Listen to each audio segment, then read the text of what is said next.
Be with you today on Press Hour, ladies and gentlemen, viewers of the program in Cameroon and around the world. Our edition of today will be focusing on bilingualism between practice, between policy and practice.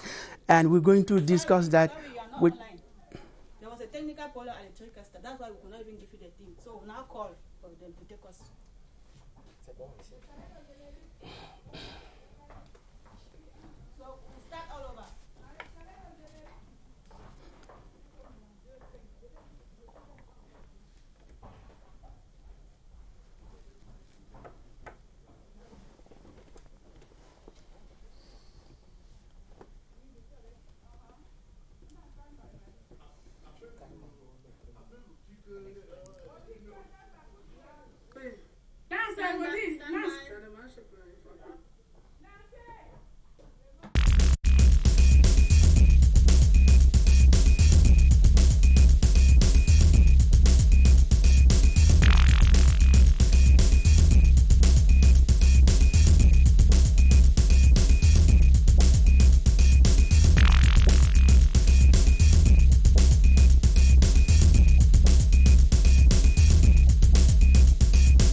I feel great to be with you today, viewers of Press Hour in Cameroon and around the world.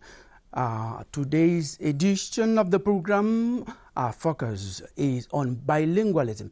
Between policy and practice, we're going to see how far or how near we are between these two ends. We are also going to examine how the civil society can contribute in the resolution of the armed conflict in the northwest and southwest region. We in the studio are a panel of 5. The 4 other panelists that I have here have lovely Ninja, journalist, and caster, Vision Card. Welcome to the program. Thank you. Good afternoon. Is this the first time you are coming to Press Hour? No, it isn't the first time I've been here. We're happy to have you again. Thank you so much. Yes, and next to you is Solomon Tembeng, journalist, The Guardian Post newspaper. Welcome to the program. Thank you very much for inviting me. Yes, to my right immediately, Joe Tiemoncho. Welcome, CRTV journalist. The pleasure is always mine. Yes, that name, Joe Tiemoncho, your name is much longer than that. Oh yes, you mean Joe Tiemoncho Nchusheka is the name, and that Nchusheka is not only symbolic but symbiotic. Too much talking is worthless. I think also that your name is longer than the name that I heard in East Africa. Give us that name. Kilian, we are talking about for Tamanjomo, Tanting Tani, for Pandang Grishimo, for Shishakan Chusheka, which of course is hereditary and a genealogy that was established far back in 1156. Thank you very much. You got that. From Succession, Mr. Henshaw Erok Are, human rights expert, conflict resolution expert. Welcome to the program. Thanks for inviting me. Good afternoon to all our viewers, and I'm happy that I'm here to edify the public on the chosen topics. Yes, with not much ado, because we lost about 4 minutes. The beginning of the program, we're going to set the program ruling with press review is the regular slot on the program. Press review is done for us as usual by Emanuela Vemnui. Emanuela?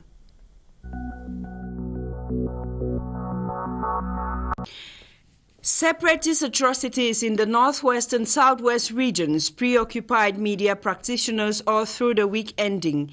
The Sun sees horror in the land. The media and reports of global indignation following the Moyoka killing, an incident that provoked widespread condemnation on the Herald Tribune. Cameroon Tribune publishes the indignation of friendly countries before the Star zooms in on the confession of an in-law of the butchered lady in Moyoka. The Post then reports of a mass arrest across Moyoka after gruesome killing of women. To the Guardian Post, military unleashes terror on vulnerable Moyoka population, allegedly sets homes ablaze. But Human Rights Watch wants international sanctions against separatists on the horizon, as PM's envoy condoles with family of slain woman. On the Guardian Post and on municipal updates. Then Minat boss restricts sale of machetes, iron rods in the northwest and southwest regions. Amidst growing atrocities, Atanganji puts order in the sale of machetes, iron rods, pickaxes on the median. The Post is worried that with Atanganji's machete iron rods embargo, farmers, builders in northwest, southwest may be treated as terrorists. To Newswatch, Atanganji gives directives on sale, use of machetes, iron rods. Then the Northwest and Southwest funds and chiefs want to return to their homelands on Cameroon Tribune. To the Herald, the Northwest funds and Southwest chiefs told to return to palaces as government commits to facilitate traditional rulers' return to palaces on the Guardian Post. Traditional rulers sue for forgiveness, purification on municipal updates, as The Voice presents How to End the Crisis by Dr. Christopher Fomoyo. Just when allegations of mismanagement, hunger at DDR centers debunk on the horizon, ex-Amber fighters say they are treated like kings and queens at DDR on the Herald Tribune, even as teenage pregnancies skyrocket as Anglophone crisis COVID-19 persists in the two regions on the Guardian Post. Boya Mayor is then accused of victimizing workers loyal to late Ikema. Just when U.S. Embassy rejects accusations on supporting separatist leaders on the Post Weekender, before the paper reports that after suspension, heavy jail terms hang over 7 BAC officials. Let's now end our press review with a story on the Post newspaper wherein JMC records another monumental feat. 2 students defend PhD. The University of Boya has thus awarded Stephen Dodo Nseme and Stephen Moki Mokondo of the Department of Journalism and Mass Communication first-class doctorate degree PhDs in journalism after both candidates scored 87 and 88 on 100 respectively on their PhD thesis. Officials of the University of Boya have lauded this stride as one that will boost journalism training in the institution. Until I come your way again, this is your Hour with the Press.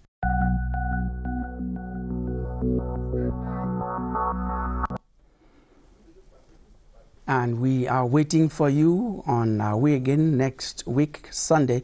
Emanuela, thank you for the press review.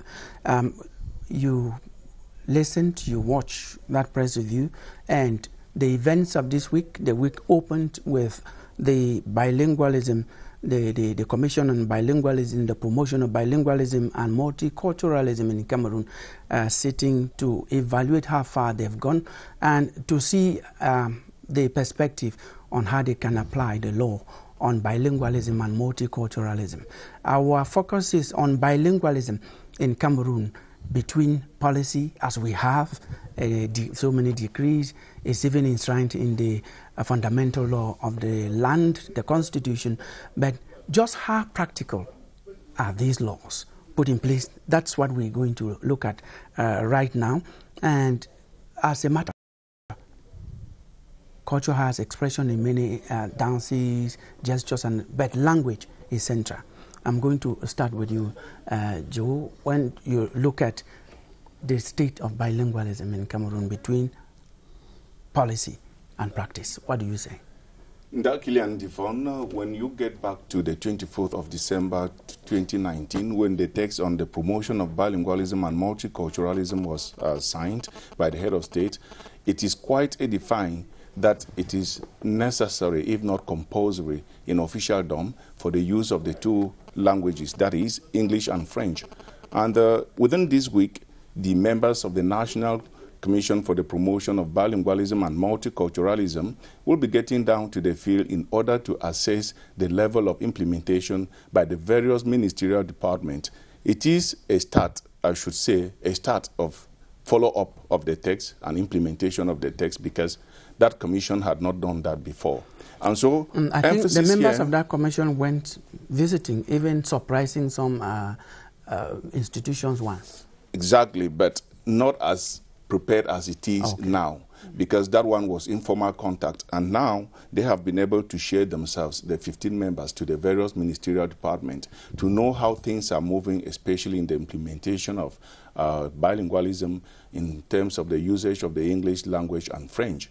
And you know that it is not an issue that is lying down given the differences that have come to exist between the Anglophones and the Francophones, especially in the use of the two languages in officialdom. You get to an office, you are embarrassed to say that je ne comprends pas ton patois when you are speaking English and an official language. It hurts, and these are the shoes that went pinching, and the members of the National Commission for the Promotion of Bilingualism and Multiculturalism want to blend and fill the missing gap in such a way that all Cameroonians should feel at home wherever they go to for services, especially in public offices. Yes, in public offices, you say, because Section 3 of that law of December 24, 2019 states that state employees shall be bound to render service in any of the two official languages. Users shall have the right to ask to be rendered service in any of the two official languages. Your reading of this, Solomon, all state employees shall render service in one of these two. It means you cannot go to the office and force somebody to speak a language, from what I understand. The law says all state agents must be render services in any of the languages. Yes. It means if you go to an office and you speak English, the person in that office needs to render you service in the language. Look at the law again. The law says every Cameroonian has the right to ask to be served in the language of his choice. If you go to an office and you are speaking French, the person serving you has to render service to you in French. Yes, Loveline, up to this point, Cameroonians, we have heard them say to be bilingual is not an obligation to speak both languages, that you can speak the language in which you are comfortable with. How do you go into the office as somebody who does not understand? Because we are not operating in a vacuum. We have people in some offices who don't speak English or who do not speak French, I want to suppose. How do you go to let that person speak a language when the person is not? To me, I think that the issue here is not bringing the other person. My first choice of the two official languages of Cameroon is English. If I get into an office, I'm not going to oblige that person to speak English. But I think it is that person's responsibility to understand what I'm saying and respond to me. At least that is the minimal that is demanded from us. You understand your brother, you understand your sister, and you respond. And me too, whose first language in English, I'm expected at least to have an understanding of what the person opposite me is saying. It doesn't actually serve the purpose. There are people who come from some parts of the country, they don't understand anything in the language the person serving you or the person you are serving would like to be addressed. In that case, if I speak English in your office and you speak French to me and I don't understand French, how are you serving me? Okay, I think at this moment, when we're talking about the National Commission for the Promotion of Bilingualism and Multiculturalism, that is where they come in.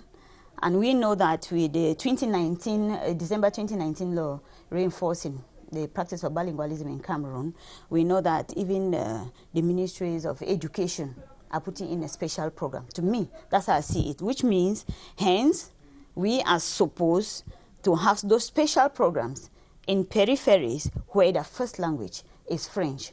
But we all know that in our schools, there is at least the teaching of English and French as a language. Mr. Henshaw Orok Are, the law says in Section 3 that this law states this: the law shall apply to all national public institutions and regional and local authorities, which means that if you leave the South region and you go to the extreme, to the far north region, the person who is there is supposed to serve you in the language you know. How workable is this?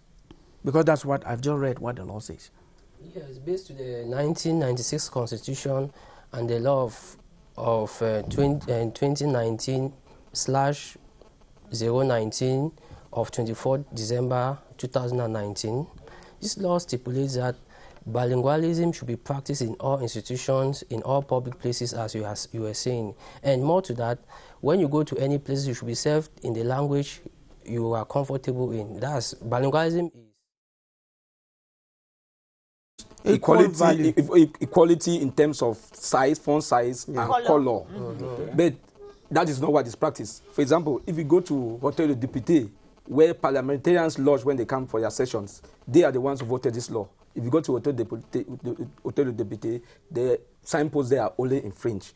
So it comes to then we begin to wonder if those who voted this law, where they lodge, they are not even practicing it. Mr. Tembeng, one would compliment that it is a law that is existing since the 24th of December 2019. And so we are less than a year into the implementation, and you know that structures like the Lotte have been existing before. What is necessary now is readjustment. The point I'm driving home is that there is every reason for readjustment, to be conscious of the fact that the two languages have the same frequency in terms of usage. What does it take to change the signpost in a hotel? The hotel was renovated recently, so why don't you change the signpost? It is food for thought. There's something I wanted to add to the question asked a while ago on practicing or getting to office and being received in a language that is comfortable in an area that is largely in the opposite language of your own first language.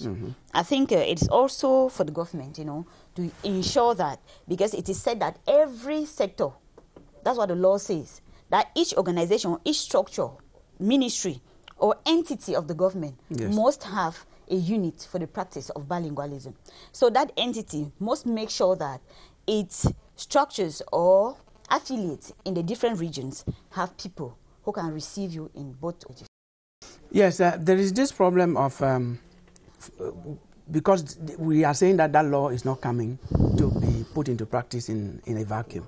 There are people who occupy those offices today as we speak, and they are not bilingual in the sense that law states. How do we bring them to practice? Yes. I can respond to that question by saying that if the government wants to appoint officials, be it from the lowest to the topest level, the government should take into consideration that that person should be bilingual, that's in the four skills of English and French. And more to that, many communiques which are lonely in French should also be translated, because sometimes you go to some ministries or other places, you have a document only in French, and sometimes the translation is even erroneous.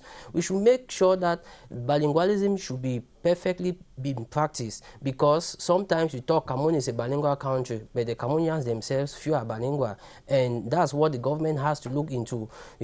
We can say that many ministers and officials now are beginning to be bilingual due to the Anglophone crisis, because it was a reawakening into the promotion and practice of bilingualism. We see now many ministers who before they never used to even grant interviews in English because they were scared of English, but they prefer now to make errors in English, but they grant the interview, and nextly when let the message pass. And nextly, when you listen to those people, you hear that their English have been ameliorated, and this is a booster to bilingualism in Cameroon. Joe, there should be more incentive to this. Oh yes, to make it work. What is certain is that in terms of public post of responsibility and appointment, one would say there is every reason to motivate those who are responsible in order to render services to Cameroonians in such a way that each and everyone will feel satisfied. And to do so, if there were prizes, the National Commission for the Promotion of Bilingualism and Multiculturalism has that latitude to award prizes to some distinguished Cameroonians who render services in the two languages in an impeccable manner. And we have a handful of them. And so it is a motivational factor if the National Commission on the Promotion of Bilingualism and Multiculturalism could do that as part of excellence in order to promote culture. Killian, permit me to get back to January 1066 in the English Society, when the nomad French, some French nobles helped William the Duke of Normandy to ascend to the throne in England. And French and English were used as co-languages of operation in officialdom, even in England, up to mid-13th century, when Chaucer and Langland re-established the use of the English language in the English society. And so we had the Anglo-Saxon tribe that maintained the purist tradition. And they said they were going to write a newspaper, and that paper was the Anglo-Saxon Chronicle, purely in English. With time, borrowing in French and borrowing from French to English became a common practice, and vice versa. So that today we have some French expressions. Apply what you've said to what we have in Cameroon. Where we are today, it is a plus if you are bilingual.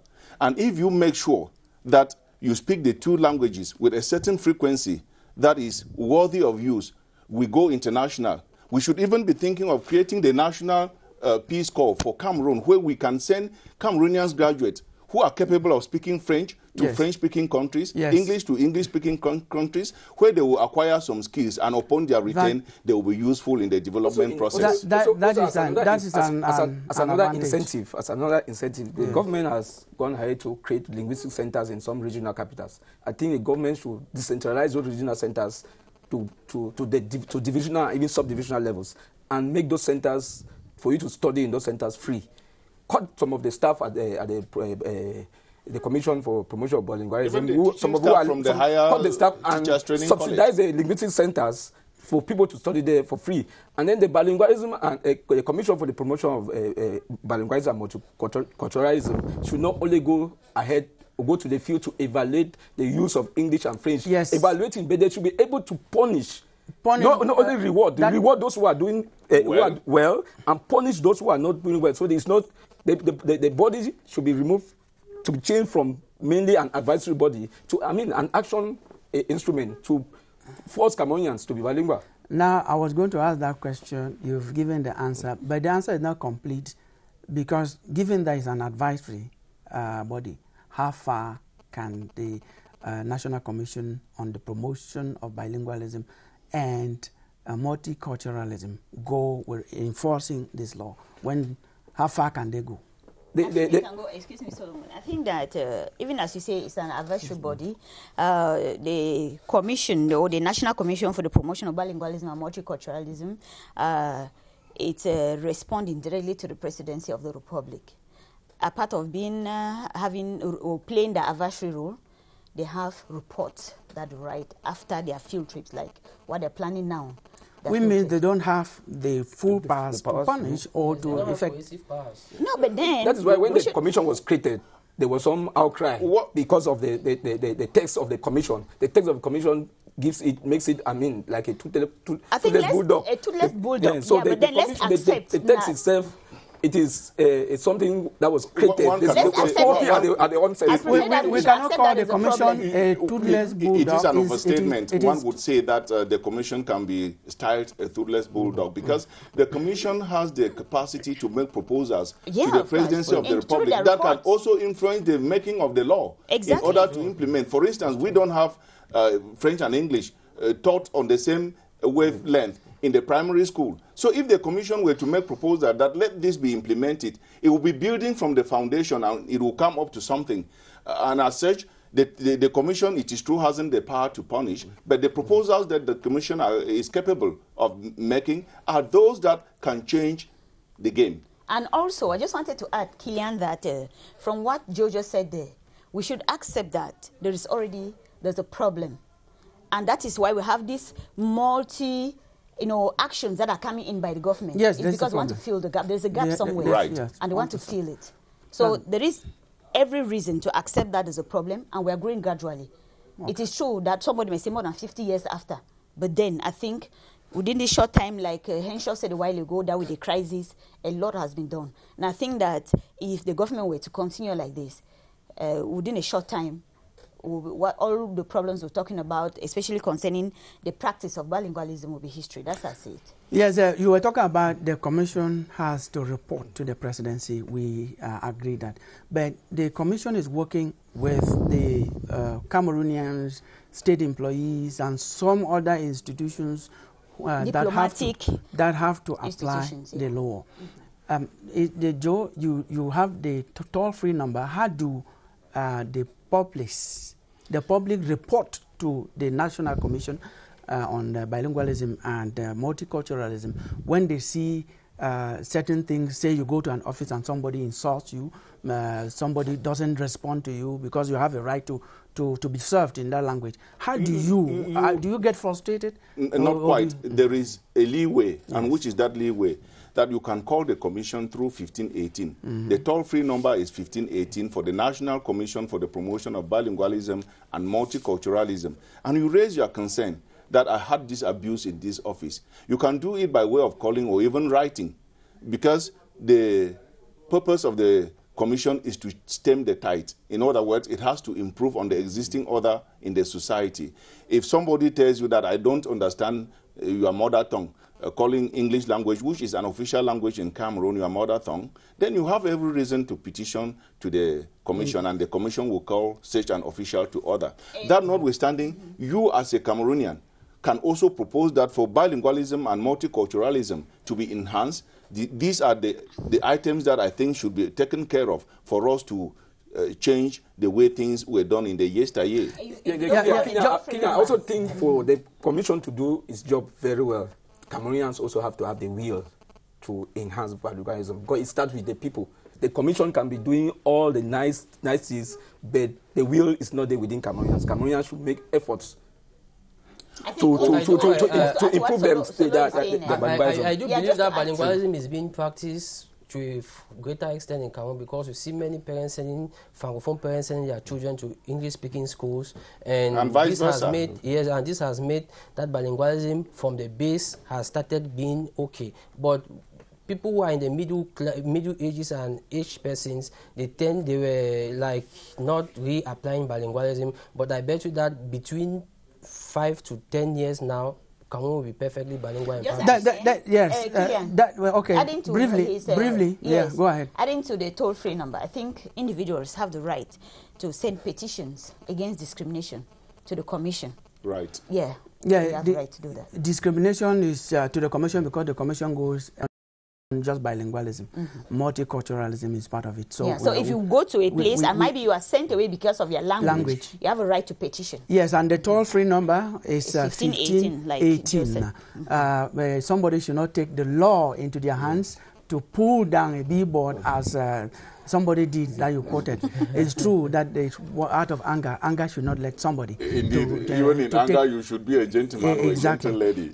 So now you can, because we have so many billboards, so many signboards, when you watch what is written. And some are written in approximate English. Yes, the French version is correct. But very often we wonder who does the translation, because we have standardized translators who are trained in ASTI, in Boya. And these standardized translators, they do their job. But very often the officials do not bother to get the translators and interpreters to do their professional work. Else, how do you justify the fact that on an official document you have local collectivity translated for the council? It makes no sense. That's why we are talking about the gap between policy, which is already there.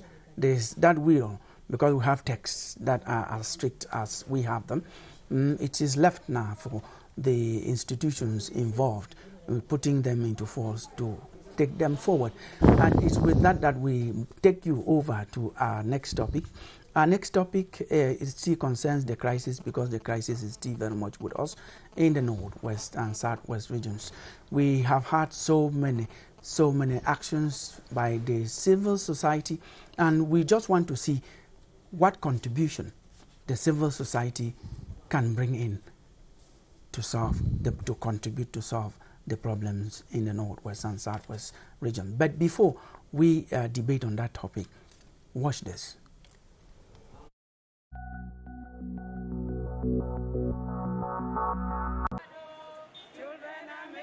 Songs of sorrow chanted by the women, all dressed in black, spoke volume of their determination to detest the inhuman killing perpetrated by the separatist armed fighters in the region. They marched along with placards bearing messages such as "We want women's voices and not dead bodies," and strongly condemned the brutal murder of Tumasan Comfort Afiri, which occurred in Moyoka on the 12th of August. They are demanding for justice to take its course. I cried, seeing my fellow woman being slaughtered like an animal. I found myself very weak and crying like a baby when I saw pictures of Comfort. In the meantime, Southwest Governor challenged the women to partner with the forces of law and order to bring on board the elements of the armed separatist group. I want you to go back to your various villages and quarters to tell the other women to go out and call names of those whose sons are doing it. You know them.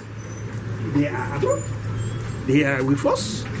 They know. They know. The women are hopeful that the brutal killing should come to an end in the Northwest and Southwest region. The peaceful march began at the entrance of the Yaoundé Conference Center with the singing of the national anthem of Cameroon. From there, the participants marched for a distance of more than 1 kilometer to the embassy of the United States of America in Yaoundé. The march was guided by security forces. The participants in the peaceful march carried placards, some of which read, "No more kidnapping, maiming and killing by Cameroonian-born terrorists residing abroad. Stop the bloodbath in Cameroon. Stop those funding terrorism in Cameroon from your country. And, as a friendly country, send back those killing our sons and daughters from your country." They also carried pictures of some of the atrocities committed by the separatist armed fighters. While in front of the embassy, the organizers passed across their message. It's more than enough. The killings by people who are comfortable abroad, they are ordering Cameroonians to be killed here, to be beheaded, to be cut up alive. They stop our children from going to school. They do all the things that we could not imagine. Though no embassy official came out to meet them, they went back convinced that their message has gone through.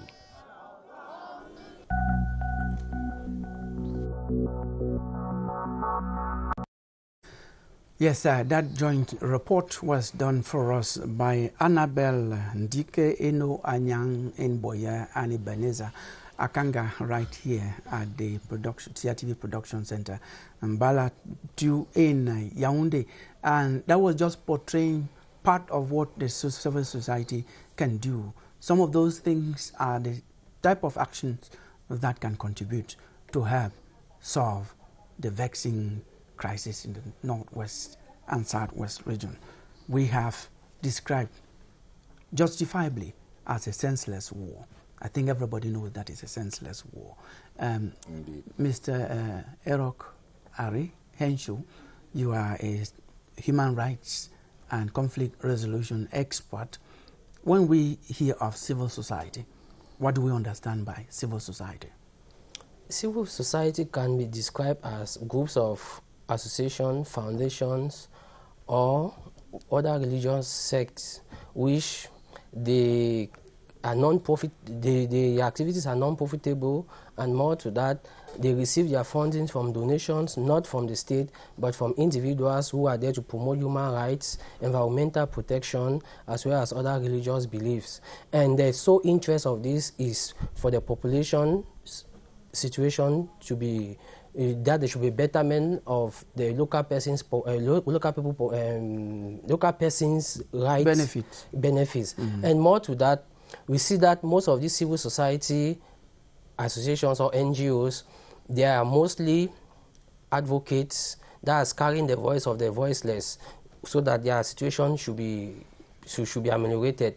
More to that, they are also watchdogs on some policies which the government is not implementing according to some international treaties or conventions, like, for example, human rights conventions which were signed in 1949 by many countries. So they are there to watch that those states implement those things. And more to that, they are also there to make sure that what the government had decided to do, they should carry them properly. But on the other side, you also have some, and these civil society organizations, there are two types of them. You have the organized ones which are like Amnesty International, Human Rights Watch, Greenpeace, Oxfam. And you also have other religious or other civil society organizations like Rotary Club, you have Lions Club. Not forgetting that you also have organic civil society, because due to the coming of modern technology, we have blogger activists who are also working in the domain of civil society. So and they're also carrying out in short, we say civil society is made up of labor unions, non-profit making organizations, other service agencies, churches, families, private sphere, if I could summarize.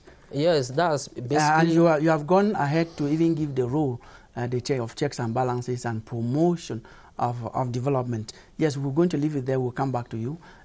Joe, when do you look at what's happening? The civil society, when you look at the definition as he has given, is supposed to influence policy. Do we actually have the impression that this happens here? Naturally, one would have loved the civil society to bring the warring camp to reason, and equally seek the possibility of charting the way forward for arms to be laid down by collaborating with the state. There is the DDR, for instance, which the civil society can also encourage those who are in the bushes to join the DDR because care will be given to them. And for your information, or for information sharing, a handful of them who have been to DDR in the Northwest and Southwest regions have already been reinserted into careers in the public life. Yes. And so the civil society has a role to play, especially for peace building. We agree. Before you go ahead, we have said they're supposed to help these fighters leave the bushes back to the societies. Right. And we know that the church leaders constitute part of civil society. We know some of them who have been doing that. We're asking how more can they do to bring an end to this? What is certain is that there are a number of persons who are still doubting Thomases that they can be welcome, even in spite of their crimes. And so the church has the mission, the holistic mission of training man, body, and soul.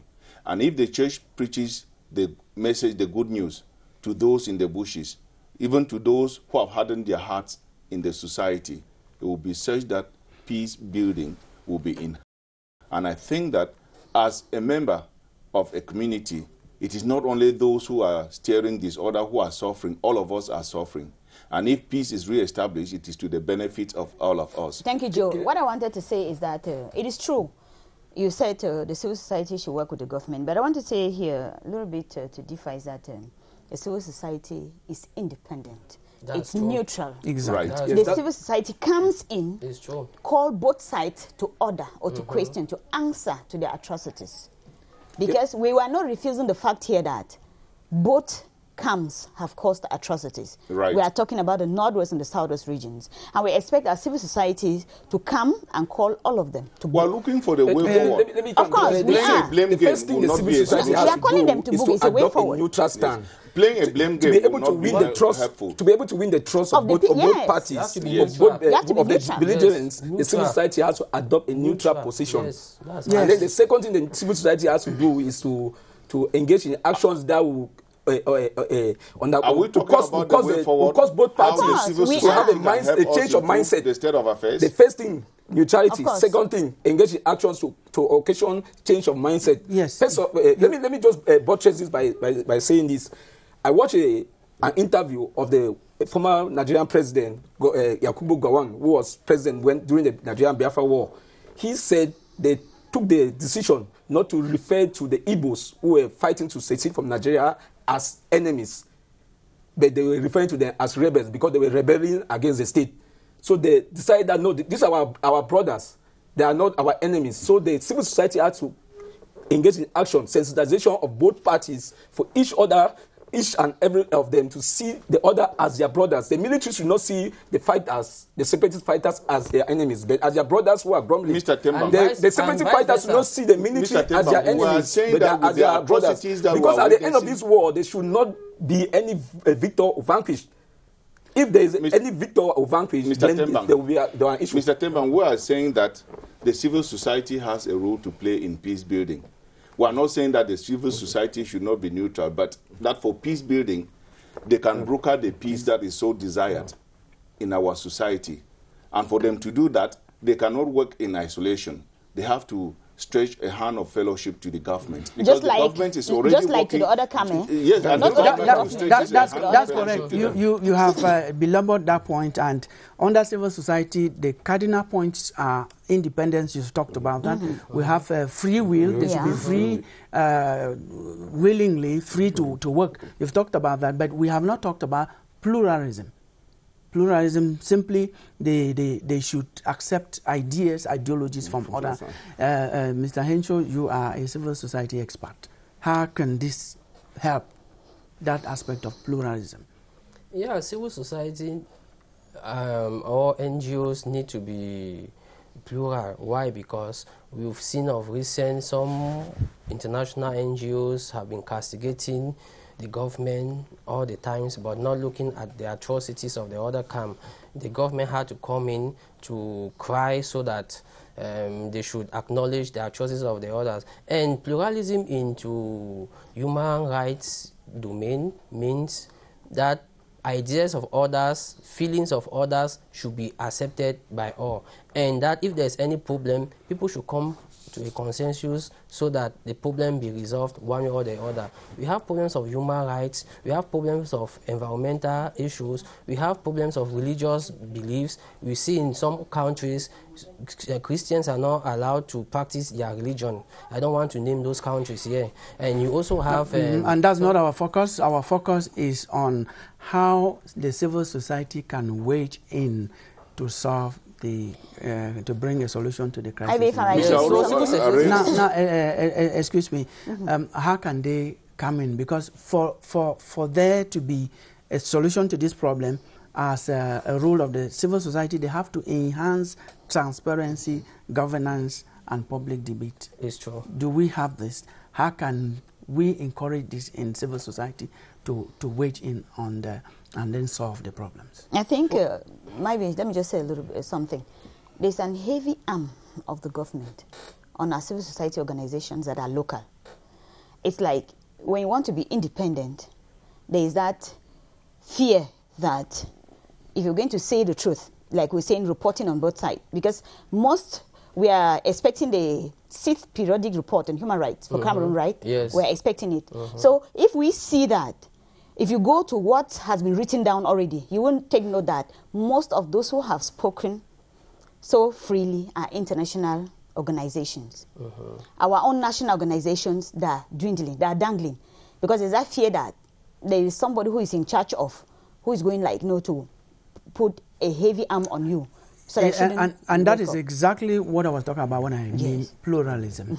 Because we should not have 100, 200 organizations, civil society organizations when they go in one direction. Mr. Henshaw, I think that you should be the one to, yes, Joe, before he I was saying that good governance is part of the duty that the civil society can call the government to implement, and partnership with the government, because in actual fact they are supposed to be partners in development. And so if the civil society estimate that people are expressing anger because the system of governance is not the best, the civil society can make proposal to the government as the way forward. That's initiative, which is part of their role. Now, when you watch the reports that introduced us into this debate, you saw one done by Ebenezer Akanga. We're not going to denigrate, we don't capitalize on where they went to. We take that as a symbol of the indignation that there are some countries, we should talk about some countries without naming countries, in order to respect our diplomatic relation with some of our countries, that in some of these countries are harboring the people who are causing atrocities here. So I was asking, how can such action actually help to bring down the atrocities, or maybe make sure that the remote control, those who are managing the remote control, are controlled somehow? Yeah, what was it is that many of these people who are encouraging the separatists are abroad, notably in Europe and some in the US, and the government has been calling on those countries to either bring those people to book, because you know the Universal Declaration of Human Rights of 1949 does not encourage such activities. And you see how our mothers, our sisters were marching, demonstrating that women are the targets of this crisis. You know, during the situation of crisis, women and children are the people who are most targeted. Why? Because a woman can harbor many people than men, and when there are crises, men at most times they run away or they are being enrolled into gangs. So women are calling on their peers women to denounce the situation, as well as to call on their fellow women to tell their children to lay down their arms. You know, a woman is mother of humanity, and that's why these people use this opportunity to march, to show their indignation on what is happening in Cameroon. And there abroad, you also have people who are leaders who are encouraging this type of acts, which are not good, because we already know that we are asking, everybody is suffering in this crisis. And we already know that we are asking how can the action of civil society help. Yes, I think for the civil society to be effective in the Northwest and Southwest regions, government has to give the civil society a free hand. A free hand. Thank you so much. Is it the government to give the free hand? Let me expatiate. Sometime ago, a Boya-based civil society organization did a study, published the report, and the first thing was a reprisal from government. Thank you. Because the report was kind of indicting the government and the military, and the first thing, the civil society organization was attacked, and government blacklisted the leader of that organization. Was the report balanced? Because that's I think it was. Thing. Because we are talking about independence. The report had evidence of what they were talking about. It depends on the angle of the report. If the report maybe is about an incident. To go further, as he was saying, the civil society. If the civil society, instead of assisting the government to solve the problems aggravate the situation, what do you do? Yes, civil society is supposed to assist the government and the opposite. Yeah, and the government should give the civil society where you indict rather the government that is making effort. If they are giving a report on a particular event, you don't expect them to say something that is it's not only the government that is to blame. The separatists are also to blame. I'm saying that recent humanitarian in Basibo, so the separatists are also to blame. What concretely both parties should not attack the civil society. They should give the civil society a free hand. You are asking that question. I want the answer from you. The civil society should play its role of moderator. Exactly. Avoiding the extremes that we have had in our society. They should build tolerance so that they have the duty to educate those in the bushes. They have the duty to calm down the temper of those who are angry, even in the diaspora, by mediating in such a way that the enabling environment can be created for the society to... Joe, you've said something about those in the diaspora. The government is placing hurdles on their part. You've talked about those in the diaspora. Before you go on, okay. I have very reliable source that told us that most of these civil society have been signing money from government. Then how do you expect them to be neutral? That's it. So, and other things. I'm asking because you are talking about their balance and free. But that's why we're saying that civil society organization is if a civil society writes a project and submits to government to help in brokering peace in the Northern and Southwest region, and government funds the project, it doesn't mean the civil society is siding with government. The civil society can write, the civil society organization can also write a project and submit to an international body, and do you realize? Exactly. That's it. So do you realize? So the civil society should avoid taking money from government if they want to be neutral. That's it. Yes, because when we want to talk about our brothers and sisters in the diaspora, I want to say that, and the government, because that is the heaviest arm that we have in the country, should create an enabling environment. Let's take the case of those who are always on Facebook. They say they are creating their visual state there. If any of those guys come here to Cameroon, are we sure the government is going like to listen to that person or take that person directly to say, because our SIT periodic report that we are expecting will be published in a short while talks about that. Unreported cases of torture, I'd say. So Ben, when these people come to the country, how sure are we that they will be received, and they might be, you know, it is normal. During the major national dialogue, during the major national dialogue, those in the diaspora were given the latitude to participate. They were invited, they were invited. At the same time, there were court cases awaiting them here. Yes, no, because what is certain Joe, please. is that if they showed good faith to a certain extent, like they don't have good faith, no participating, because nobody, some of them who came, why only invite those from the diaspora when there are other separate leaders in Cameroon with whom government can easily dialogue? Especially in the US, we had government should dialogue with those who are in jail here, other than the name precisely, but that is somebody who has been vocal to, who was here, and nothing was done to him. We've got some that are even here. Salai, we are in jail.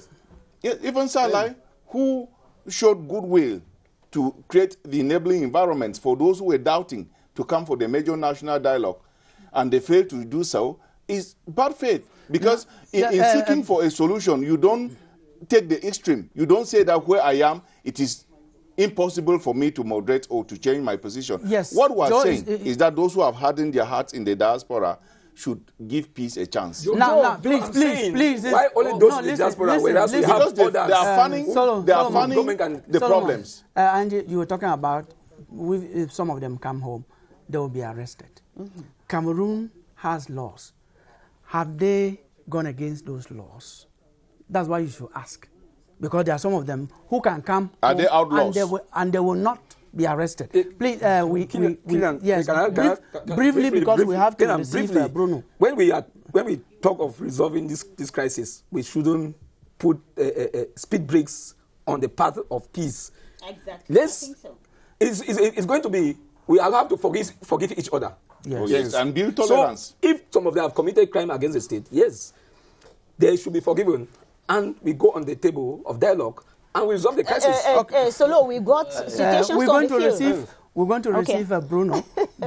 So we receive Bruno, who has reactions that have been coming from so many of you on this program. As he sets his microphone, Henshaw, civil society, can we have hope that they can contribute to the solution? Because up to this point, we don't see them doing that. We have hopes that civil society can contribute so that this Anglophone crisis should come to an end.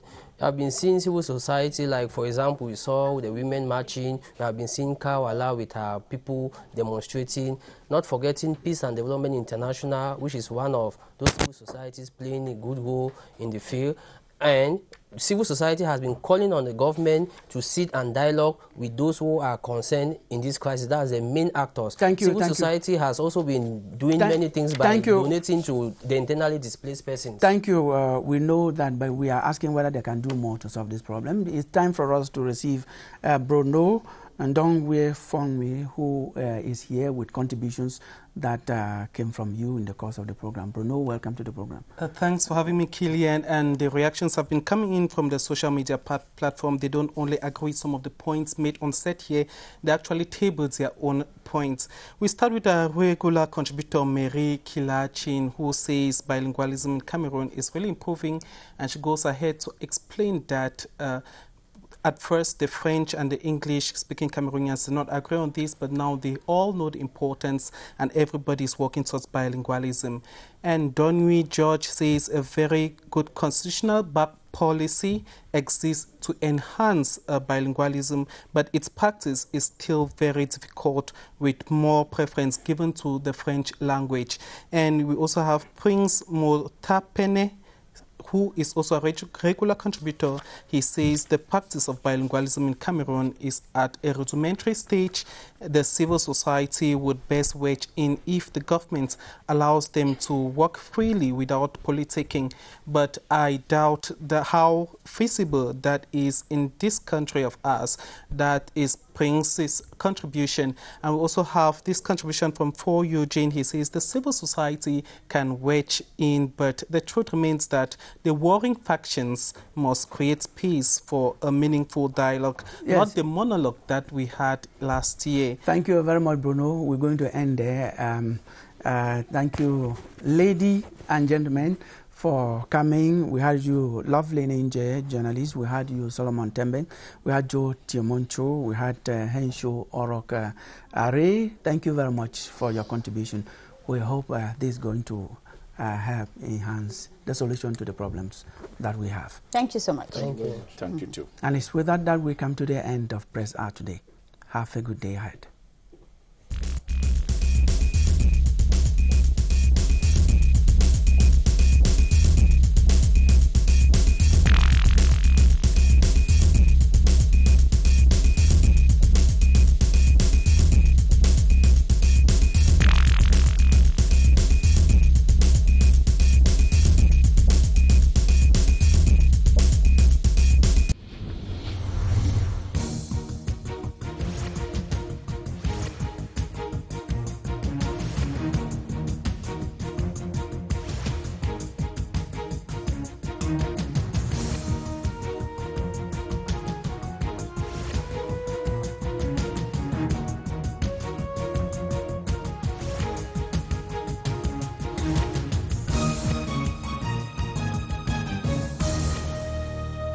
CRTV News, ici, toute l'info.